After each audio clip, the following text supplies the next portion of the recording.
Je passe la nuit au Muséum d'Histoire Naturelle avec Rémi Dupouy, qui est naturaliste et qui va nous parler des cervidés. Rémi, moi, j'ai jamais compris quelle était la différence entre un renne et un cerf, par exemple. Le premier truc à observer, c'est les bois. Les bois, tu sais, c'est cette structure osseuse qui va pousser tous les ans et que les mâles vont perdre après le rut.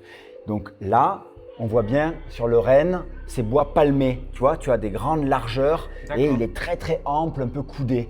Le cerf, il a des andouillés. Donc, ce sont ces petites pointes, d'accord, qui constituent ces bois. Et lui, il est très présent chez nous. C'est une espèce européenne, présente en France, dans les Pyrénées par exemple, si on veut parler de la région. Le fameux brame du cerf. Exactement, on l'appelle le cerf élaphe et c'est le plus grand cervidé de notre pays. Et ici, on a le renne. Il a vécu en France, mais ça date de la dernière glaciation, il y a plus de 15 000 ans.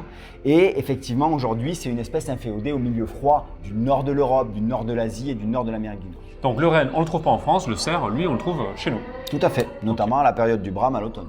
Si tu as envie d'en apprendre davantage sur les cervidés, abonne-toi à Olala Toulouse et au Muséum d'Histoire Naturelle.